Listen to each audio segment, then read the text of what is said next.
आवाज आ रही सबको? Yes sir. चलो।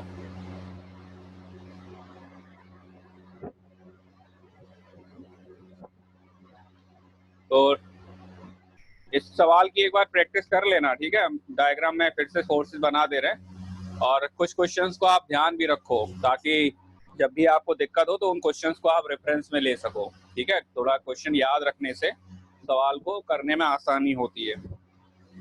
तो हमने जो फोर्सेस बनाए थे हम फिर से बना दे रहे हैं। ये था आपका N1, ये था आपका N2, और देखो इस तरफ आया था आपका N3 cos थीटा आया था ना, और इस तरह आया था आपका N3 sin theta. Yes sir. ठीक, यही N3 cos थीटा आपका रॉड पे ऊपर लग जाएगा, और यही N3 sin थीटा आपका रॉड पे इस तरफ लग जाएगा, और वॉल से जो फोर्स आया था उसको हमने माना था N4। इस वेज का खुद का वेट किस तरफ था? नीचे की तरफ कितना था? mg, और इस रॉड का भी खुद का वेट था m1g, किस तरफ? डाउनवर्ड। ठीक है, बात समझ में आ गई यहाँ तक? अब हम बात करें, अब हम फोर्सेस को बैलेंस करना शुरू करते हैं। तो बैलेंसिंग में आप सिंपली बस ये ध्यान रखो कि हॉरिजॉन्टल वाले हॉरिजॉन्टल के साथ और वर्टिकल वाले वर्टिकल के साथ सारे जो है वो एक तरह से आप कह सकते हैं कैंसिल हो जाएंगे, या सबको आपको बैलेंस कराना होगा, ठीक है? तो अब आप वेज पे और रॉड पे अलग अलग देखते जाओ कौन से हॉरिजॉन्टल है कौन से वर्टिकल हैं। तो वेज पे अगर हम बात करें तो वेज पे कौन कौन से फोर्सेस हैं? वर्टिकल डायरेक्शन, हॉरिजॉन्टल डायरेक्शन में कौन कौन से फोर्सेस हैं? एक तो हॉरिजॉन्टल डायरेक्शन में आपका सपोर्ट से फोर्स आ रहा है, कितना आ रहा है?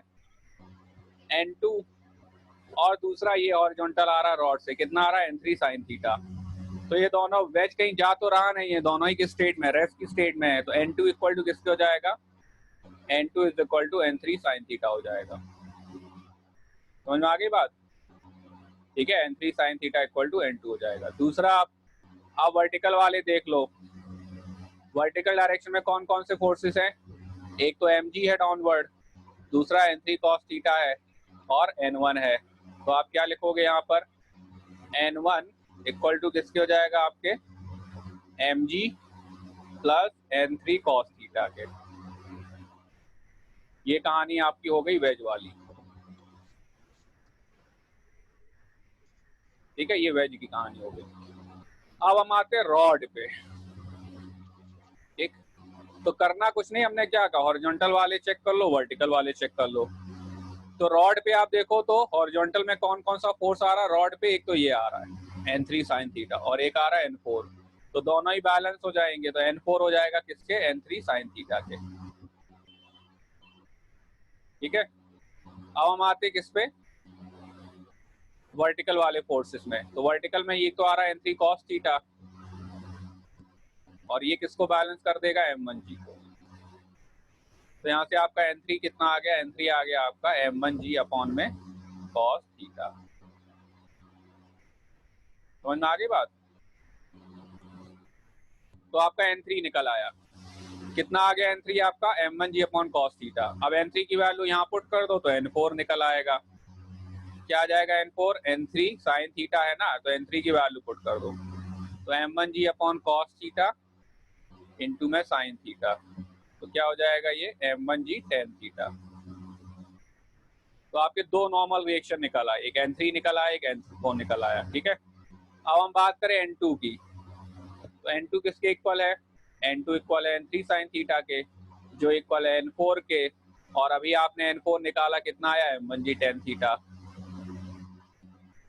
तो आप क्या कहोगे? N2 भी किसके बराबर आ जाएगा? N2 बराबर आ जाएगा आपके N4 के। तो आपका N2 भी निकल आया, कितना आ गया आपका N2? M1g tan theta. ठीक है, अब हम क्या कहेंगे? अब आपका देखो तीन निकल आए, N1 निकल आया, सॉरी N2 निकल आया, N3 निकल आया, N4 निकल आया। अब क्या बचा है आपका? N1। तो N1 किसके इक्वल है? N1 इक्वल है mg plus n3 cos theta. तो n3 cos थीटा किसके बराबर आया था, m1g के। ठीक, तो ये तो आप सीधे भी समझ सकते थे। कैसे सीधे समझ सकते थे, हम कहेंगे वेज और रॉड का जो वेट है ना, अल्टीमेटली ये जाएगा ग्राउंड पे, और ग्राउंड पे किससे जाके सपोर्ट करेगा। अब आप थोड़ा पिक्चर को देखें सही से, हम कहेंगे अल्टीमेटली आपका जो वेज साथ दोनों का जो वेट था ना, इसका वेट और इसका वेट अल्टीमेटली जाएगा किस पे, ग्राउंड पे जाएगा।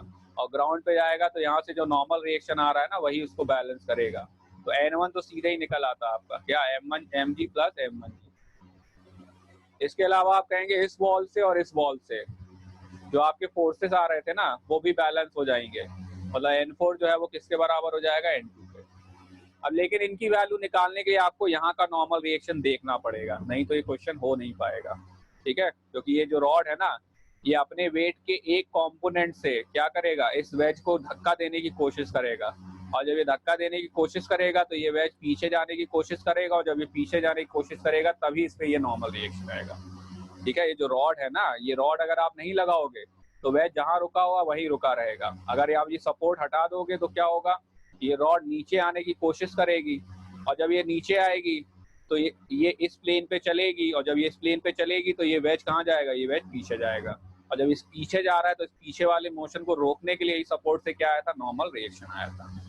ठीक है, तो इसके मोशन की हो गई एनालिसिस। ठीक, समझ में आ गया सबको। Yes sir.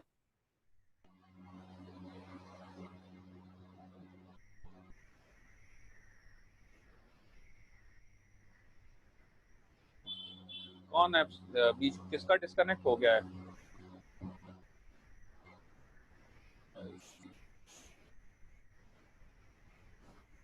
मार्शल भी हैं।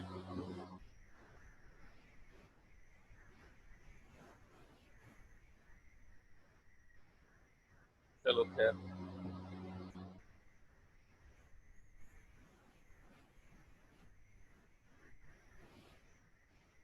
ठीक है। तो नॉर्मल रिएक्शन के या नॉर्मल हम कहेंगे कि जनरली इतने ही सवाल आपके अभी सफिशिएंट हैं। ठीक है, बाकी फिर हम जो शीट है ना उसको डिस्कस करेंगे, तो उसमें आपके क्वेश्चन डिस्कस हो जाएंगे। ठीक, तो अब चलो आगे बढ़ते हैं और कुछ सवाल डिस्कस कर लेते हैं। ठीक है, अब हम आते हैं स्ट्रिंग पे आते हैं हम। ठीक है, स्ट्रिंग क्या है, उसकी प्रॉपर्टीज क्या है। ठीक है, बेसिक प्रॉपर्टीज ऑफ स्ट्रिंग वगैरह किस तरह से हम बता, मतलब किस तरह से कैलकुलेट करेंगे। ठीक है, टेंशन इन अ स्ट्रिंग। तो बेसिक्स हम आज बता दे रहे हैं, बाकी डिटेल डिस्कशन तो अब नेक्स्ट क्लास में ही होगा। आपके स्ट्रिंग के बाद फिर आ जाएंगे आपकी पुली आ जाएगी। ठीक है, स्ट्रिंग हो जाए उसके बाद आ जाएगा पुली। और भैया ये दोनों जो चैप्टर है ना, ये अलग से किसी बुक में नहीं दिए हुए, मतलब स्ट्रिंग आपको अलग से नहीं लिखा मिले और पुली आपको अलग से लिखा हुआ नहीं मिलेगा। उसी में ही थोड़ा बहुत लोग एक्सप्लेन करके डिस्कशन शुरू कर देते हैं। तो हम अलग से आपको प्रॉपरली एक्सप्लेन कर दे रहे हैं, स्ट्रिंग मतलब क्या है, टेंशन का मतलब क्या है, पुली मतलब क्या होता है।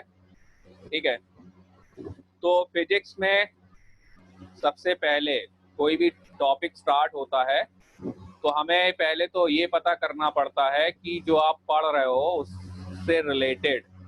ठीक है, पहले तो आप ये ध्यान रखें कि हम फिजिक्स में कोई भी चीज या कोई भी कॉन्सेप्ट, ठीक है, रियल लाइफ में नहीं, रियल लाइफ का नहीं पढ़ते हैं। ठीक है, हम उसको कुछ आइडियल कंडीशन में पढ़ते हैं, कुछ एजम्पशन लेके पढ़ते हैं। तो सबसे पहले हम कहेंगे जो स्ट्रिंग हम पढ़ने वाले हैं उस स्ट्रिंग की प्रॉपर्टीज क्या होंगी।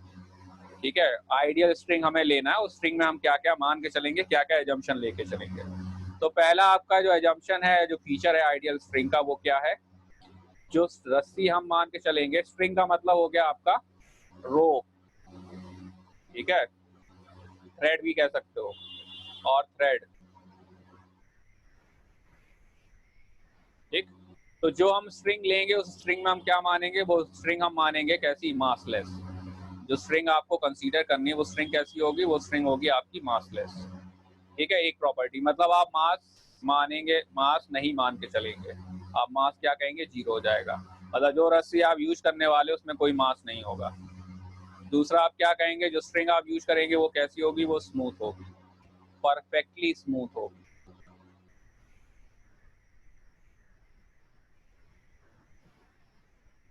ठीक, परफेक्टली स्मूथ का मतलब आप इसमें कोई भी फ्रिक्शन नहीं मानेंगे। एक तरह से आप ये मान सकते हैं ना, अगर किसी भी स्ट्रिंग में फ्रिक्शन नहीं हुआ तो आप रस्सी को पकड़ ही नहीं सकते। ठीक है, you can not hold a string. लेकिन चूंकि सब सिचुएशंस क्या हैं, आइडियल हैं, इफ इट इज स्मूथ। ठीक, अगर कोई रस्सी स्मूथ हुई ना तो आप उसे होल्ड नहीं कर पाएंगे। एग्जाम्पल की अगर हम बात करें तो किसी ने ध्यान दिया हो, नायलॉन का जो थ्रेड होता है या नायलॉन का की जो रस्सी होती है और आपकी जो जूट की रस्सी होती है, जूट हो गया और कह सकते हो आप कॉटन हो गया, किस रस्सी को आप आसानी से पकड़ पाते हो, नायलॉन वाली को या सर कॉटन। कॉटन वाली को? नायलॉन वाली रस्सी को या नायलॉन वाले धागे को आप आसानी से नहीं पकड़ पाते। क्यों नहीं पकड़ पाते? क्योंकि भैया ये जो है ना, ये स्मूथ होता है, ये चिकना होता है, इसको होल्ड करने में दिक्कत होती है, ये हाथों से फिसल जाता है। ठीक, तो पहले तो आप ये ध्यान रखो ना, भले ही हम रस्सी स्मूथ मान रहे हैं, फिजिक्स में इसको स्मूथ मान लिया जाएगा, लेकिन एक्चुअली में दिक्कत क्या होगी यहाँ पर? दिक्कत ये होगी यहाँ पर कि आपकी ये जो रस्सी है ना, स्मूथ होने की वजह से आप इसे होल्ड नहीं कर पाओगे, लेकिन वो अलग पार्ट हो गया, फिजिक्स में हम स्मूथ ही मान के चलेंगे। ठीक है। तीसरी प्रॉपर्टी क्या है? इनएक्सटेंसिबल और लेंथ डज नॉट चेंज। मतलब आप ये मानेंगे, आप रस्सी में कितने भी फोर्सेस अप्लाई करें, उसकी जो टेंशन है या उसकी जो हम कहेंगे लेंथ है ना, सॉरी, उसकी जो लेंथ है वो चेंज नहीं होगी। लेंथ क्या रहेगी? कांस्टेंट रहेगी। नॉर्मली तो क्या होता है, नॉर्मली आप रस्सी पे फोर्स लगाते हैं, क्या हो जाता है,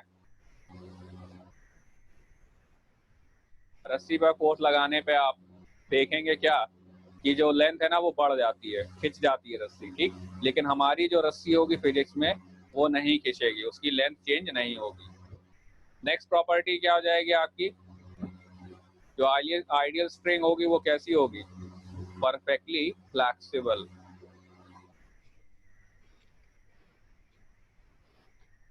मतलब आप इसको कहीं से भी मोड़ेंगे ये रेजिस्ट नहीं करेगी।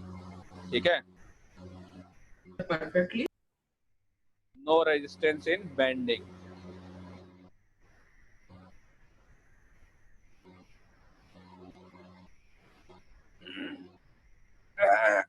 मतलब आप रस्सी को कहीं से भी तोड़ेंगे मरोड़ेंगे तो उसमें कोई भी बेंडिंग, मतलब वो रेजिस्ट नहीं करेगी या उसकी तरफ से कोई भी रेजिस्टेंस फोर्स जनरेट नहीं होगा। ठीक है, तो ये आपकी चार प्रॉपर्टी हो गई। पहली प्रॉपर्टी मासलेस होगी, दूसरी प्रॉपर्टी परफेक्टली स्मूथ होगी, तीसरी प्रॉपर्टी लेंथ चेंज नहीं होगी, चौथी प्रॉपर्टी क्या कहेंगे आप, परफेक्टली फ्लेक्सिबल होगी। ठीक, अब जो फोर्स स्ट्रिंग में जनरेट होता है या जो फोर्स स्ट्रिंग में आप यूज करते हो उसे कहा जाता है टेंशन। ठीक है, जैसे आप हम कहेंगे कि जो हमारे ऊपर ग्रेविटेशनल पुलिंग फोर्स आता है, ठीक है, उसको हम क्या नाम देते हैं, उसको हम वेट नाम देते हैं। ठीक है, वैसे यहाँ पर जो पुलिंग फोर्स होगा ना उसको नाम देंगे हम टेंशन। ठीक, जैसे नॉर्मल रिएक्शन एक अलग नाम था, ठीक है, आपका वेट एक अलग नाम था, ऐसे टेंशन एक अलग नाम होगा। और ये किस तरह का फोर्स होगा? ये इलेक्ट्रोमैग्नेटिक फोर्स होगा। अगर आप माइक्रोस्कोपिक लेवल पे जाए तो ये कैसा फोर्स होगा? ये एक इलेक्ट्रोमैग्नेटिक फोर्स होगा। ठीक है, टाइप ऑफ इलेक्ट्रोमैग्नेटिक फोर्स। ठीक है, तो ये ध्यान रखना है आपको, ये एक तरह से आपका किस तरह का फोर्स है? ये आपका इलेक्ट्रोमैग्नेटिक फोर्स है। चलो अच्छा, इसके बाद हम बात करें क्या, तो टेंशन किस तरह का फोर्स है? इलेक्ट्रोमैग्नेटिक। तो डेफिनेशन हमने लिखी हुई है, when we pull the two ends of a string in opposite direction then a force is developed in the body of the string which is called tension. ठीक है, जब हम क्या करेंगे, जब हम दोनों एंड्स को, किसी स्ट्रिंग के दोनों एंड्स को अपोजिट डायरेक्शन में पुल करते हैं तो वहां पर एक फोर्स डेवलप हो जाता है जिसे नाम दे दिया था टेंशन। तो ये नीचे लिखा हुआ है आपका, ठीक है। अब किस तरह से टेंशन की वैल्यू कैलकुलेट करेंगे, उन सब के लिए आपको फोर्स बैलेंस या बाकी सारी इक्वेशन बनानी पड़ेगी, ठीक। तो वो हम डिस्कस कर दे रहे हैं अभी। तो हमने एक फिगर नीचे ले रखा है भैया, ये आपको ध्यान रखा है, ये स्ट्रिंग भले ही हमने बहुत ज्यादा थिक बना रखी है तो केवल समझाने के लिए है, आप कोई मास नहीं मानेंगे इनमें, ठीक है, नो मास। चाहे हम रस्सी बहुत ज्यादा थिक ले चाहे बहुत थिन ले, हम उसे मासलेस मान के चलेंगे। तो हमने कहा हमारी जो स्ट्रिंग है ना वो दो, एक एंड से फिक्स्ड है, एक एंड से अटैच्ड है, ठीक है। और जब वो अटैच है और हम इस रस्सी को खींच रहे हैं, किस फोर्स से खींच रहे हैं, एफ फोर्स से खींच रहे हैं, ठीक। तो ऑब्वियसली बात है किस स्टेट में रहेगी, रेस्ट की स्टेट में रहेगी, जाएगी तो नहीं। हमने यहाँ से इसको अलग कर लिया, यहाँ से हमने अलग करके देखा, तो देखने पे हम क्या कहेंगे, एक फोर्स इस पे आगे लग रहा था, ठीक है। तो जब हमने रस्सी को अलग किया, ठीक, ये फोर्स आपका एफ हो गया, ऐसे फोर्स यहाँ पर एक एफ लगेगा। आप सिमिलर फोर्स क्या कहोगे, सिमिलर फोर्स आपका एफ यहाँ भी लगेगा,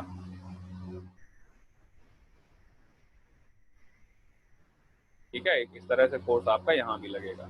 तो एक एफ फोर्स आपका इस तरह से लग रहा है, एक एफ फोर्स आपका इस तरह से लग रहा है, ठीक। तो आप क्या कहेंगे यहाँ पर, अब हम कहेंगे ये जो आपकी रॉड आ रही है ना, ये जो रस्सी आ रही है, इसका वेट हमने मान लिया, इस क्योंकि मासलेस है, तो आप क्या कहोगे, देखो दोनों तरफ से हम मान लो इसको टी, एफ ना मान के आप टी मान लो, ज्यादा दिक्कत है तो इसे आप टी कह सकते हो,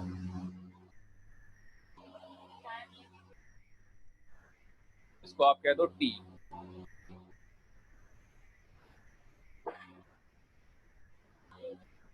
ठीक। हमने क्या कहा, मासलेस है और कहीं जा भी नहीं रही है, तो कहीं नहीं जा रही है तो आप क्या कहोगे, नेट फोर्स जीरो हो जाएगा। और नेट फोर्स जीरो होने का मतलब जो टी है वो किसके इक्वल आ जाएगा, एफ के इक्वल आ जाएगा, ठीक। तो जितने फोर्स से आप इधर एंड को, इस रस्सी को पुल करेंगे ना, उतने ही फोर्स से रस्सी इस एंड को भी पुल करेगी और उतने ही फोर्स से इस वॉल को भी पुल करेगी। मतलब आपका ये सारा का सारा जो फोर्स है ना, ये ट्रांसफर किस पे हो जाएगा, ये अल्टीमेटली आपका ट्रांसफर हो जाएगा जिस पॉइंट पे रस्सी अटैच है उस पॉइंट पे, ठीक है। बात समझ में आ गई।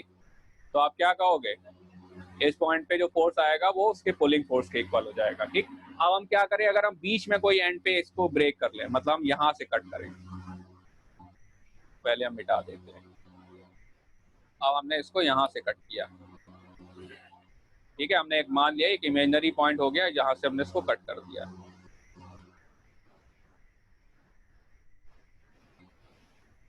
तो जब यहाँ से कट करोगे तो रस्सी दो पार्ट्स में ब्रेक हो जाएगी, ठीक है, दो पार्ट में ब्रेक हो गई। अब ये जो पॉइंट हम बताने वाले हैं ये आप समझ लेना अच्छे से, इम्पोर्टेंट पॉइंट है। तो आपने जब इसे दो ब्रेक किया तो ये आपका दो पॉइंट पे दो एंड, मतलब कुछ इस तरह से बन जाएगी। अब एक पार्ट आपका ये हो गया, दूसरा पार्ट आपका ये हो गया, ठीक है। कहाँ से कट किया है इससे कोई फर्क नहीं पड़ता, ठीक है। इस पॉइंट पे हमने फोर्स लगाया था एफ, यहाँ हमने मान लिया T1, यहाँ मान लिया T1 और यहाँ मान लिया T, ठीक है। अब आप क्या करोगे, हम कहेंगे आप थोड़ा सा ध्यान दें, अगर तो देखो मास तो है नहीं किसी भी पार्ट में, प्लस सारे पार्ट आपके किस स्टेट में है, रेस्ट की स्टेट में है। तो जब रेस्ट की स्टेट में है तो नेट फोर्स आपको क्या करना होगा, जीरो करना होगा। जब नेट फोर्स आप जीरो करोगे तभी वो किस में रहेगा, रेस्ट पे रहेगा। तो यहाँ से कंडीशन क्या बन जाएगी, आपका F इक्वल टू क्या आ जाएगा, T1।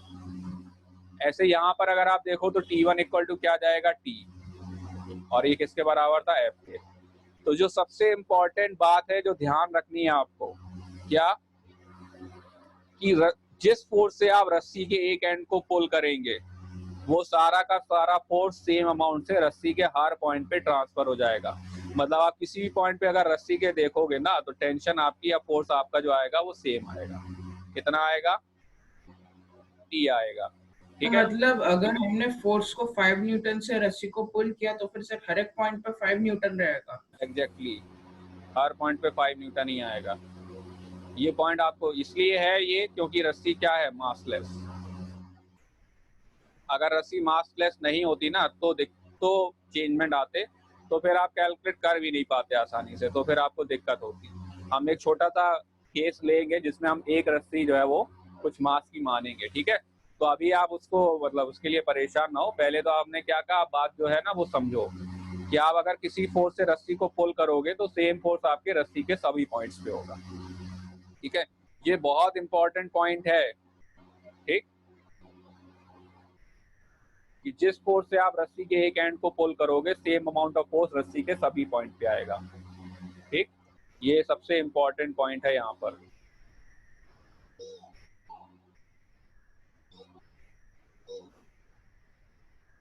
ठीक है। तो ये आपको ध्यान रखना है, ठीक। और हमने एक्सप्लेन कर दिया क्यों ऐसा हो रहा है। हमने यहाँ से बी से एक इमेजिनरी पॉइंट से कट किया था ना, वहां पर भी हमने आपको दिखाया टेंशन कितना आया, एफ आया, ठीक है। यहाँ पर भी एफ आया और यहाँ पर भी एफ आया, ठीक। तो अब आपको हम आगे जब क्वेश्चन डिस्कस करेंगे ना तो ये सारी चीजें आपको ध्यान रखनी है। समझ में आ गई बात? किसी को कोई डाउट या कोई पॉइंट समझ में ना आया हो तो मेरे से एक्सप्लेन कर दे। नो सर, समझ में आ गया।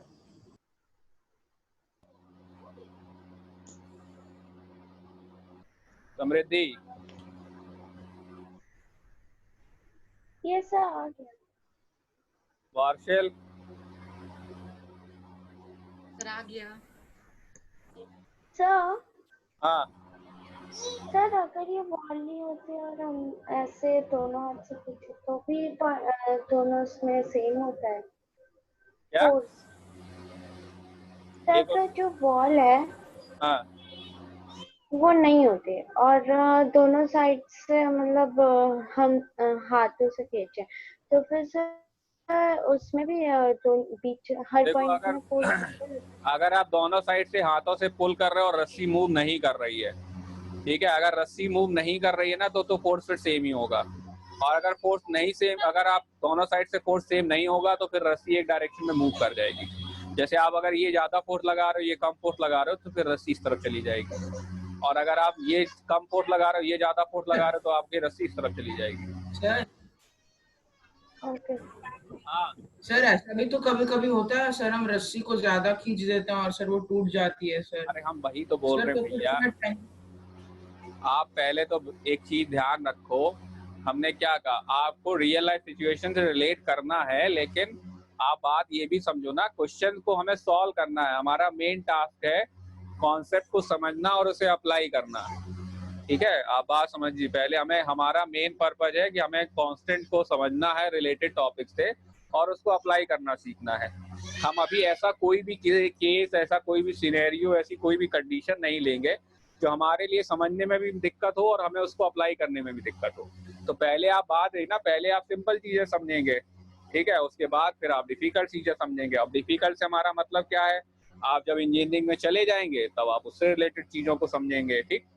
नॉर्मली अब जैसे हमने अभी प्रोजेक्टाइल पूरा आपको पढ़ा दिया था, हमने कहीं भी एयर रेजिस्टेंस कंसीडर किया था? No sir. तो क्या एयर रेजिस्टेंस नहीं होता है? सर होता है।